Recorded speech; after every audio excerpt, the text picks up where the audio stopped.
Bueno chicos, empezamos entonces. El día de hoy vamos a hablar sobre el proceso de transcripción.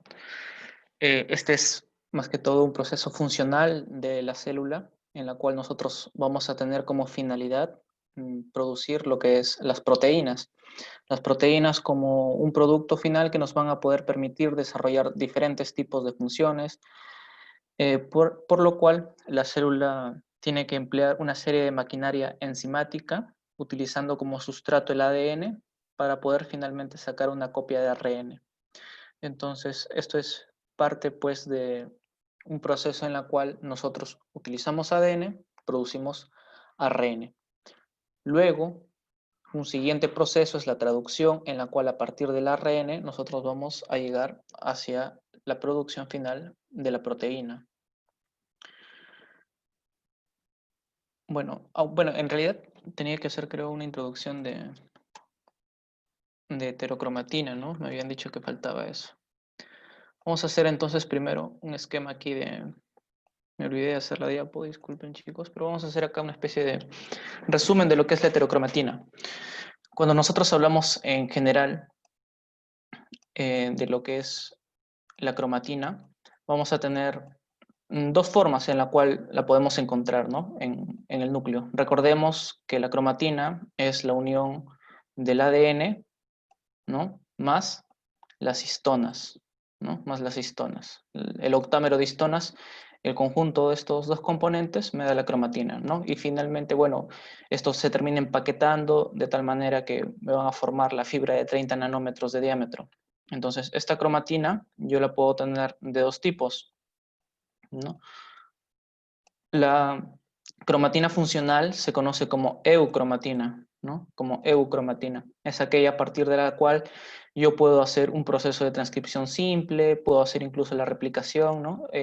Más fácil porque esta está totalmente descondensada. O sea, la palabra clave para eucromatina es descondensado, ¿no? Es como si estuviese descondensado. Obviamente siempre va a tener un grado de condensación, ¿ya? Pero es muy bajo. Entonces, en la eucromatina nosotros tenemos una especie de estado de descondensación, ¿ya? Pero ten en cuenta que en realidad sí hay condensación, pero es muy mínima, ¿ya? Aquí es donde nosotros vamos a encontrar, pues, los genes que yo requiero que se transcriban, ¿de acuerdo? Entonces, esta es la zona de mayor actividad para la transcripción. Al contrario a esto, nosotros vamos a tener lo que es la heterocromatina. Vamos a tener la heterocromatina. Esta heterocromatina se caracteriza pues por estar más condensada, ¿no? Hay un proceso de condensación aquí, hay mayor condensación. Aquí es como que los genes podrían estar silenciados, ¿no? Y justamente una manera de silenciar un gen es condensándolo más, o sea, llevándolo a un estado de heterocromatina. ¿Ya? Entonces esto es un estado de condensación. Muy bien, ¿qué más? ¿Dónde nosotros podemos encontrar principalmente la heterocromatina? Esta de aquí va a estar dada principalmente en centrómero y en telómero, ¿ya? Pero antes vamos a tener dos subtipos, ¿ya? Dos subtipos de heterocromatina. Una de ellas va a ser la constitutiva y la otra es la facultativa. La constitutiva es aquella que nosotros podemos encontrarla siempre en un estado condensado, o sea, es complicado que nosotros podamos hacer un proceso de transcripción en este tipo de heterocromatina, ¿ya? Casi siempre va a estar condensada. Contrario a esto tenemos la facultativa, ¿ya? La facultativa. La facultativa tiene la capacidad de poder activarse o inactivarse. ¿Ya? Cuando yo hablo de activarse o inactivarse, tiene que ver con la expresión de los genes. ¿Ya? Si tú tienes un gen, si tú tienes un gen y este lo expresas, o sea, puedes formar, por ejemplo, ARN mensajero, ¿no? Si tú expresas esto, quiere decir que este gen está activo. ¿Ya? Está activo. Si tú puedes expresar un gen, está activo. Si tú no puedes expresar este gen, está inactivo. Entonces, nosotros diríamos que ¿quién está activo siempre? La eucromatina. Esta siempre está activada. ¿ya? La heterocromatina depende, acá hay mayor condensación. ¿Y por qué influye la condensación? Lo que pasa es que como esto es ADN más histonas, el empaquetamiento de las histonas a veces evita que las enzimas necesarias para hacer este proceso, porque este proceso requiere muchas enzimas, ¿ya? Estas enzimas necesitan un acceso, ¿te acuerdas? Un acceso al ADN. Si yo no le doy ese acceso, no puede haber síntesis de ARN mensajero, ni de ningún otro proceso, como replicación, por ejemplo. Entonces, si está muy condensado, es como que el ADN está ahí, ¿no? Y alrededor de esta molécula, por ejemplo, yo voy a encontrar todo lo que son las histonas, todas las histonas. Entonces, no permito que las enzimas que están aquí, por ejemplo, tengan un acceso al ADN. No tienen acceso. Entonces, mientras más condensado esté, más empaquetado esté, menos libertad tienen las enzimas para actuar sobre ella. Por lo tanto, si la enzima no puede actuar, este proceso en la cual el gen, el ADN, se convierte en ARN mensajero para que después se produzca una proteína, no se va a dar. Entonces, para yo hacer este proceso, necesito que esté descondensado, que esté suelto, libre mi ADN. ¿De acuerdo? Entonces, la constitutiva no, siempre va a parar condensada, siempre está condensada. Ya siempre está en una fase de condensación, por lo tanto, me dificulta a mí hacer un proceso de transcripción. La facultativa puede estar condensada o no, o sea, puede estar activa o puede estar desactiva.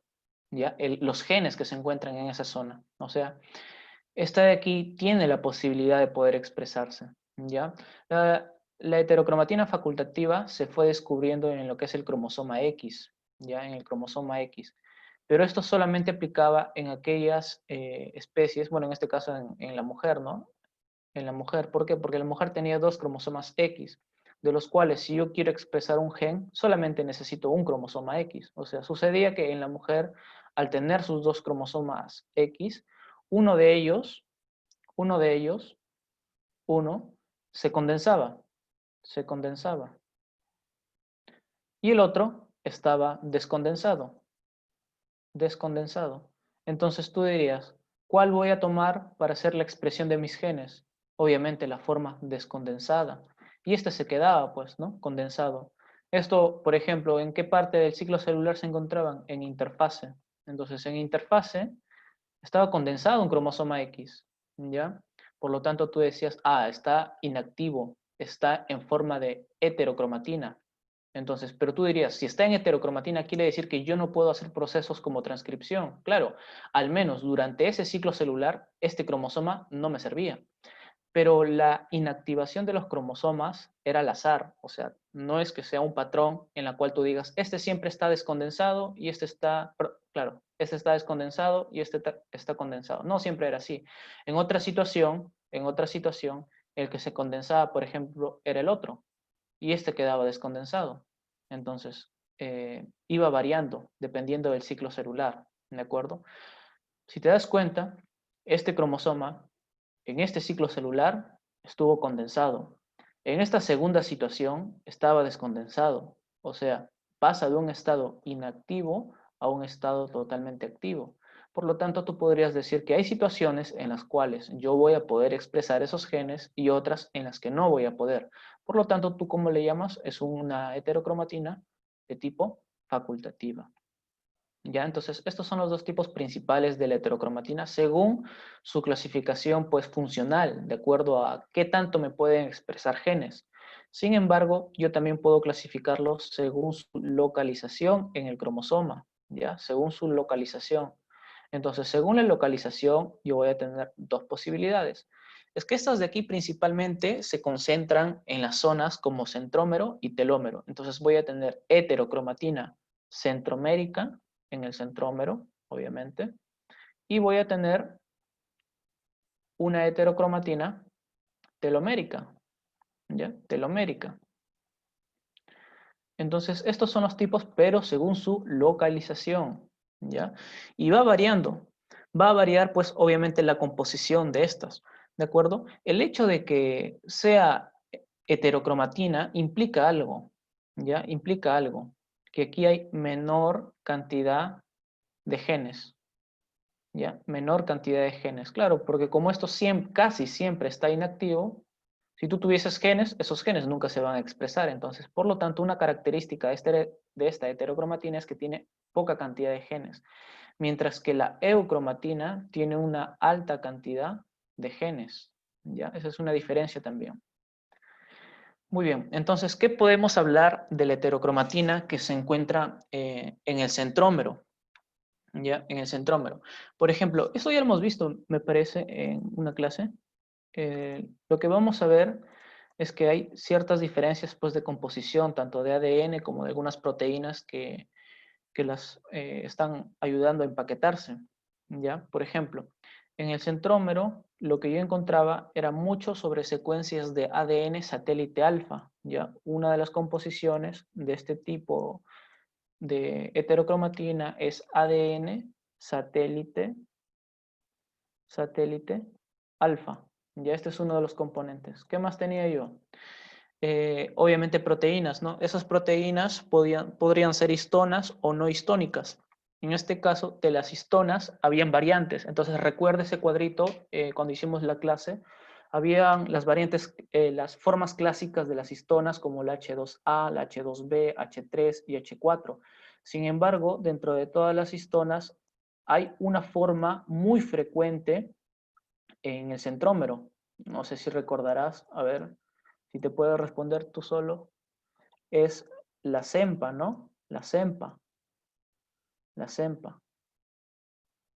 O CEMPA, ¿no? Esta de aquí es una variante de histona. ¿De qué histona es variante? A ver, respóndete también. ¿Variante de qué histona es? H3, H4. De la H3. ¿Ya? Esta es una variante de H3. Entonces, mira, ese centrómero se caracteriza por un empaquetamiento de ADN. ¿Qué secuencias de ADN tengo? ADN satélite alfa. Este ADN satélite alfa es básicamente constituido por una serie de repeticiones de 171 pares de bases aproximadamente. ¿Ya? De 171. 71, ¿ya? 171. Entonces, es especial este tipo de heterocromatina, ¿ya? En el caso de lo que es también en la región específica del cinetocoro, vamos a encontrar proteínas para justamente la formación del cinetocoro, ¿ya? Proteínas para el cinetocoro. Entonces, esto conlleva a un empaquetamiento de todo lo que es el centrómero, ¿ya? Mira, tiene su ADN, tiene histonas que empaquetan, tiene proteínas que están unidas. Entonces, mira, si te das cuenta, esta zona de ADN no está libre, no está desnuda, sino que está totalmente protegida, que evita la acción de estas enzimas que me permiten hacer procesos como transcripción. O sea, en otras palabras, está muy condensado, ¿ya? Muy condensado hasta. Entonces, eso es obviamente un tipo de heterocromatina. Ahora vamos viendo de la heterocromatina telomérica. De esto de aquí también conocemos un poco ya. Lo que se descubrió hace tiempo en hongos, si mal no recuerdo, era una especie de enzima, ¿ya? Que se llamaba la CIR2. CIR2. ¿Ya? CIR2 es una desacetilasa de histonas, ¿ya? Es una desacetilasa de histonas. Desacetilasa de histonas, ¿ya? De histonas. Entonces, normalmente a quien desacetila es a la H4, ya la histona H4. Y lo que hace, pues, es ayudar el empaquetamiento mayor de lo que vendría a ser la parte del telómero, ¿ya?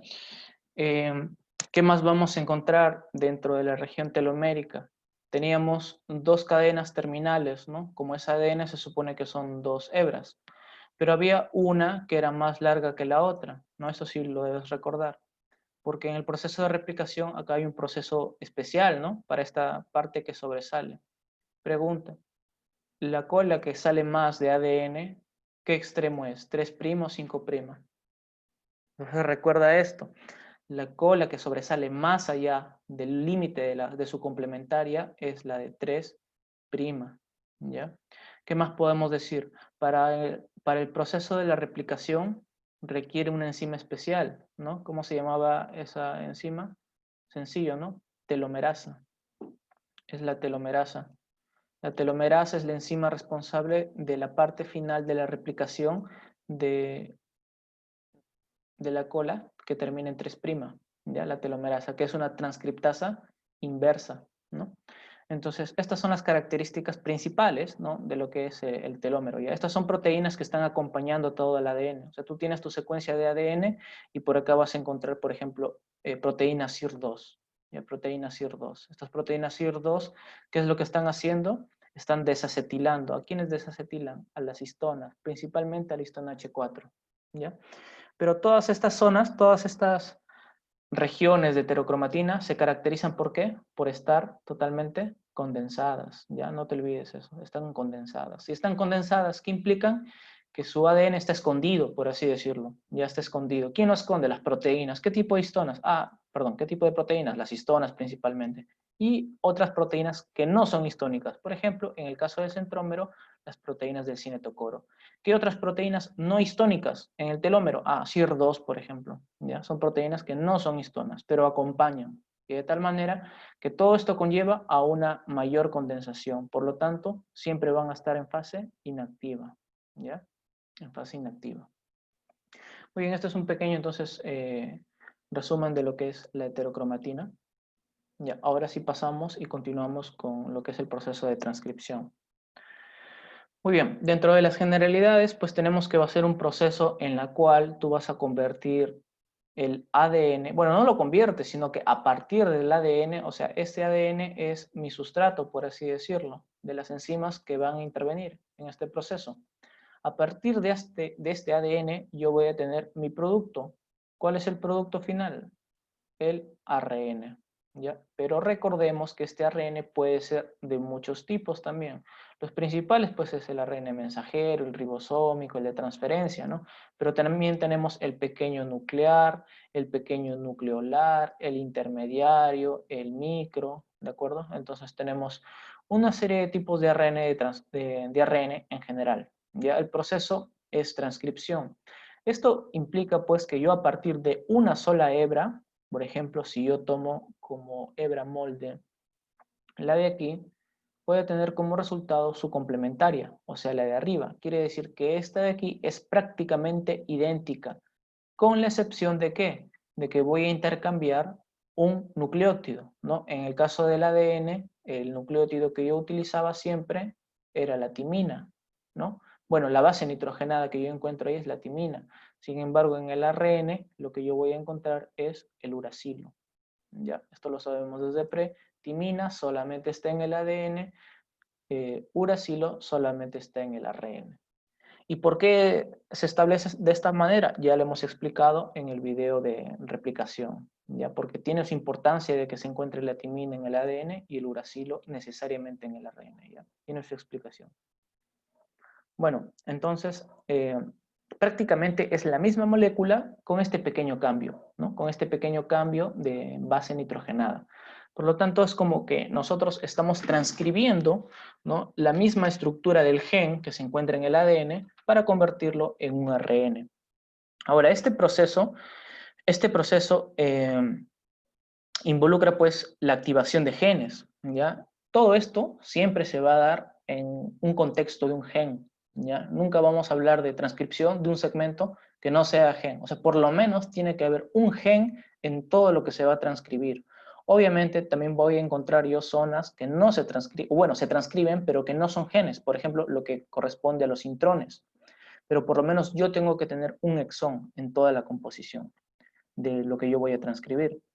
¿Qué más debemos tener en cuenta? Que los genes se regulan, ya hay una regulación en lo que es el proceso de transcripción. Yo puedo tener un gen A, por ejemplo. Este gen A va a ser transcrito muchas veces.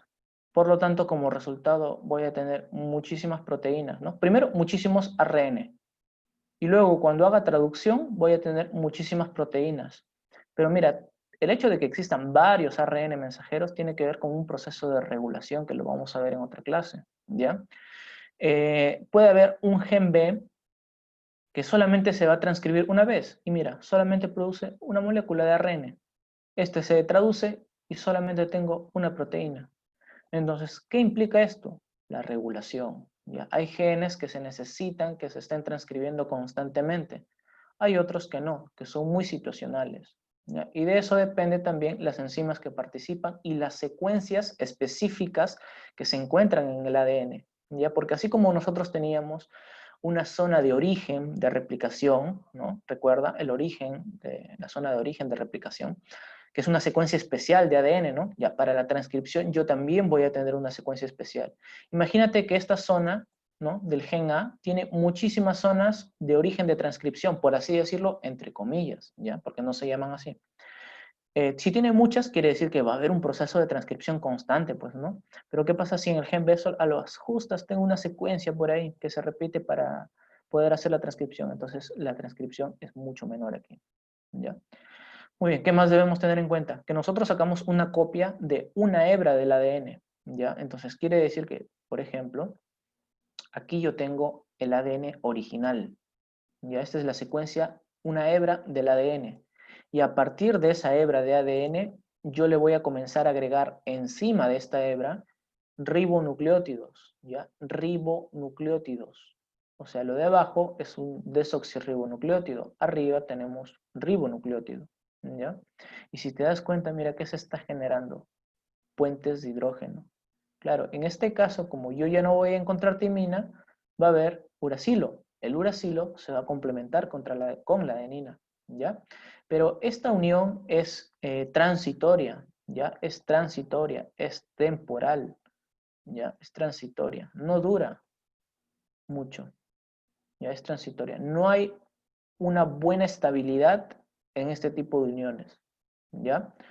¿Qué quiere decir esto? Que solamente hasta que se termine el proceso de transcripción van a estar unidas. Luego estos enlaces se rompen y el ADN vuelve con su cadena complementaria, ¿ya? El ADN se supone que acá va a estar su otra complementaria. Se une, ahí va a formar los puentes de hidrógeno nuevamente y se estabiliza la molécula. O sea, por un momento nada más se forman los enlaces, los puentes de hidrógeno entre ARN, o sea, entre ribonucleótidos y desoxirribonucleótidos. Producto final que vamos a tener, el ARN, ¿no? Con todas sus bases nitrogenadas, a excepción de timina, vamos a encontrar siempre uracilo. Vamos hablando ya un poquito más sobre el proceso de transcripción en sí. Vamos a tener obviamente algunos componentes que nosotros necesitamos para realizar todo este proceso. Mínimo un gen, mínimo un gen. O sea, en toda la secuencia que yo voy a transcribir, mínimo, tiene que haber un exón, ¿ya? Mínimo un exón. Entonces acá van a estar presentes los exones. Pero obviamente nunca están solos, por lo tanto también voy a tener intrones, ¿ya? Intrones. Entonces estos dos componentes van a estar presentes siempre, ¿ya? ¿Qué más necesito? Enzimas. Y le cambiamos el nombre simplemente a como nosotros lo conocíamos en la replicación, ¿no? Ahora ya no va a ser ADN, sino va a ser ARN polimerasa, ¿ya? ARN polimerasa. Te voy adelantando datos. En el caso de la célula procariota, o sea, en las bacterias, yo solamente voy a encontrar un tipo de ARN polimerasa. Sin embargo, en células eucariotas, yo voy a tener 3 tipos de ARN, ¿ya? Que se enumeran en orden, 1, 2 y 3, ¿ya? Así como yo te dije que en la replicación la ADN polimerasa más importante es la... ¿Cuál es? ¿Cuál es lo más importante? ¿Te acuerdas? De todas las ADN polimerasas tenías alfa, beta, delta, gamma, epsilon. ¿Cuál era la más importante de todas las ARN polimerasas? Perdón, ADN polimerasas. La delta, ¿ya? Entonces, por ahí, por acá lo pongo.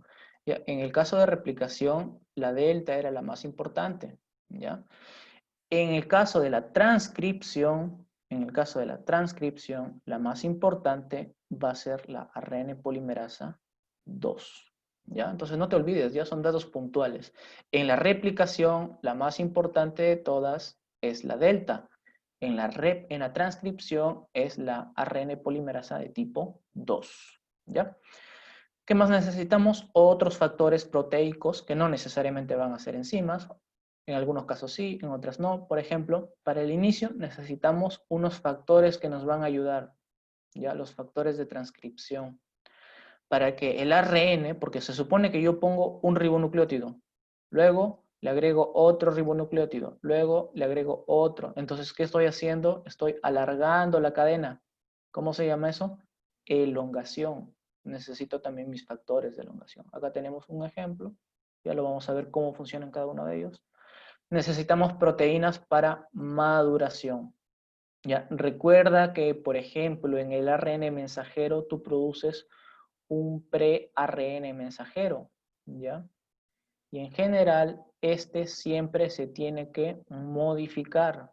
Este es un estado inmaduro. Lo tienes que convertir en un ARN totalmente maduro, ¿no? ¿Cómo haces eso? Mediante procesos de maduración. ¿Cuáles son esos tres procesos? Porque son tres, ¿no? Lo dijimos en una clase pasada. Le vamos a agregar la caperuza. ¿Dónde?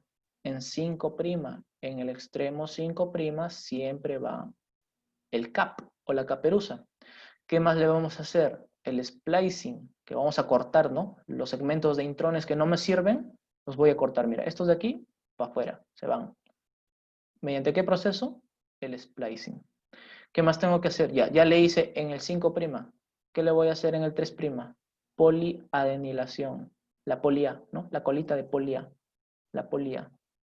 Entonces, esos tres procesos principales tienen que ver con la maduración, ¿ya? Y obviamente también intervienen otras proteínas, ¿ya? Producto final, mira, un ARN mensajero maduro. Luego de eso ya se puede exportar a donde yo quiera. Pero ahí todavía no, hay un proceso más todavía, ¿no? Porque estábamos, a ver, empezó el proceso de transcripción, ya. Iniciamos, hay proteínas, ya. Comenzó a crecer la cadena, elongación. Y se supone que en un punto determinado tiene que terminar. Entonces tiene que haber factores de término también. ¿Ya? Entonces, esto es un esquema general de lo que es el proceso de transcripción.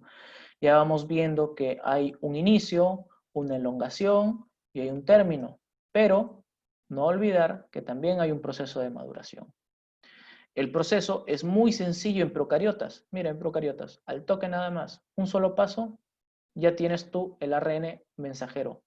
Ya lo produciste. ¿Qué pasa en eucariotas? No, en eucariotas tiene que haber siempre un procesamiento que ya hemos visto. Son tres etapas principales, ¿ya? Obviamente que también hay en un momento determinado en la que tiene que haber corrección de errores, ¿ya? Corrección de errores, ¿ya? Tiene que haber corrección.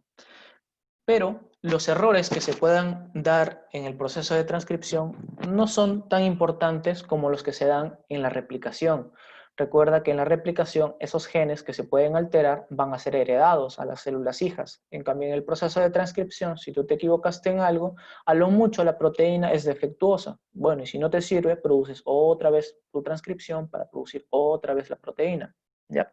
Entonces, no es tan grave los errores que ocurren en la transcripción, ¿ya? Entonces, no sé si recordarás, por ejemplo, la ADN polimerasa, esta de aquí, por ejemplo, tiene su tasa de error, ¿no? Tiene su tasa de error. Cometen un error por ¿cuántos nucleótidos?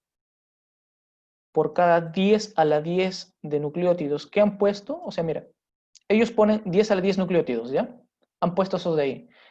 ¿Cuál es la probabilidad de que cometan un error? 1. Uno solo después de haber puesto 10 a la 10 nucleótidos. ¿Te das cuenta? O sea, es muy baja la tasa de error. Acá, en el caso del ARN polimerasa, la tasa aumenta, mira. Es 1 por 10 a la 4. Mira, ¿te das cuenta? Mira la diferencia, ¿no? Mira la diferencia. Estamos hablando de una diferencia de 1.000.000. O sea, la ADN polimerasa delta se equivoca 1.000.000 de veces menos que la ARN polimerasa tipo 2. ¿Ya? ¿Cómo te das cuenta? Por este datito, pues, este dato te ayuda para determinar eso. ¿Ya? Entonces, obviamente acá sí hay más errores, pero también se pueden corregir, ¿ya? También hay una zona de corrección de errores, ¿no? De errores en la transcripción. Muy bien, chicos, continuamos. ¿Cuáles son entonces los elementos que nosotros vamos a requerir para hacer todo este proceso? Una región reguladora, ¿ya? Una región reguladora. Principalmente a estas zonas se les conoce como promotores, ¿ya? Como promotores. Estos promotores, el principal es la caja TATA, Data por la composición, ¿ya? Por la composición que van a tener estas secuencias. Obviamente, esta secuencia promotora se encuentra en el ADN todavía, ¿ya? Estamos hablando del ADN, no estamos hablando del ARN. Por lo tanto, por eso hay timina, por eso hay adenina, ¿ya? Necesitamos, aparte de este promotor, un sitio que me permita la unión de las proteínas, ¿ya? Y aquí vamos a introducir dos conceptos. Hay regiones que están, por ejemplo, mira, vamos viendo de frente este gráfico, ¿ya? Esto es un gen. Dentro del gen, pues voy a tener las zonas importantes, exón, exón y exón, ¿no? Y las zonas que no me interesan mucho, que son los intrones, que en el proceso de maduración o splicing van a salir, ¿ya? Muy bien. Esas zonas reguladoras, esos sitios reguladores, van a estar ya sea antes de la transcripción o en otras zonas del ADN, ¿ya?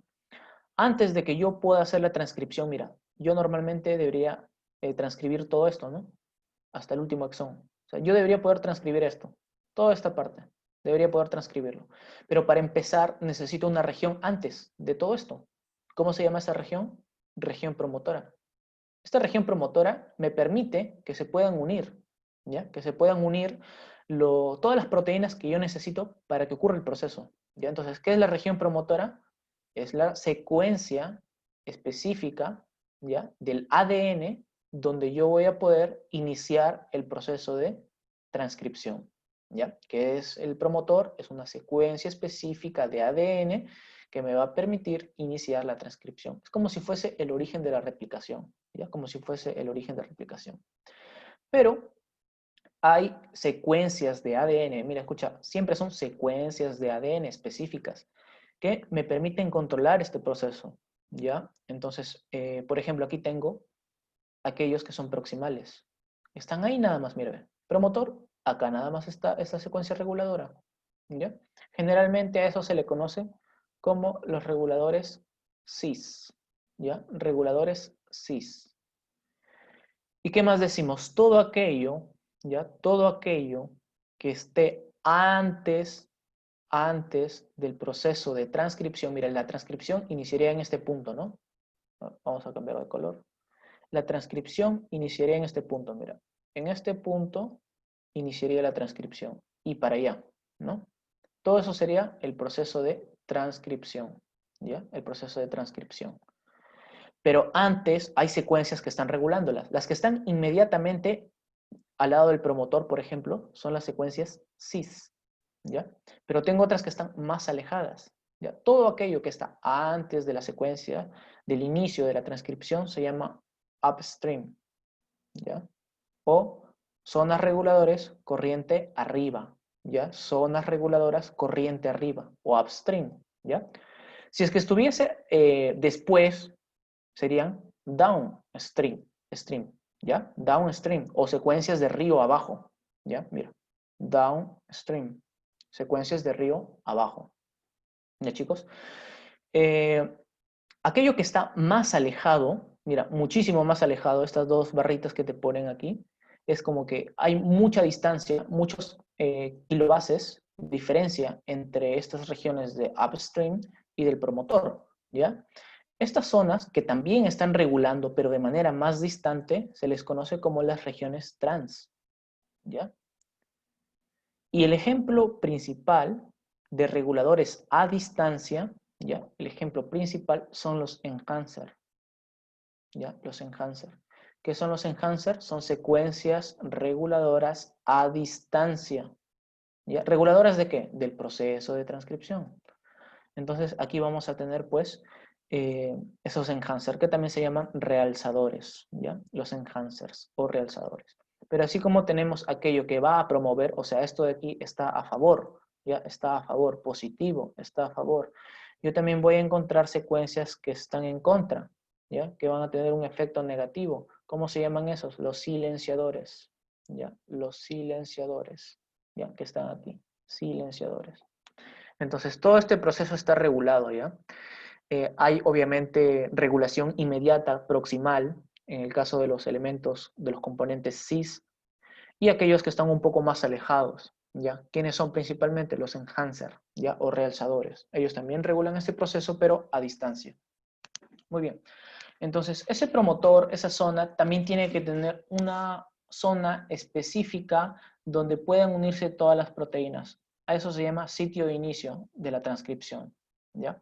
Tenemos que tener dos extremos, uno 5', el otro 3'. Tenemos que tener una secuencia de codón de inicio, ¿ya? De codón de inicio. Esto es como si fuese el cebador, ¿ya? Como si fuese el cebador, pero no es igual, ¿ya? No es igual. Tenemos que tener la secuencia de intrones y exones, una secuencia donde me permita detener el proceso de transcripción. Esto se da aquí en la región de terminación. Ya aquí voy a tener el codón de paro. Y necesito obtener zonas para poder modificarlas. Ya pues en el extremo 5', ¿qué es lo que iba a agregar yo? La caperuza, ¿no? El cap. Mientras que en la parte final tengo que tener una señal de poliadenilación, ¿no? Para poder en el 3', ¿no? Para poder agregar la cola, ¿no? La polia. Muy bien. Entonces, lo primero que yo voy a tener va a ser el pre-ARN mensajero, como hemos visto, pre-ARN mensajero, que después de un procesamiento, mira, le agregas el CAP, le agregas la polia, le haces el empalme de los exones, o sea, el splicing, y finalmente tienes la forma final del ARN mensajero, con su polia, con su CAP, ¿de acuerdo? Entonces, todo esto es la modificación del ARN y este está listo para exportarse. Ya, este es el resultado final de toda la transcripción.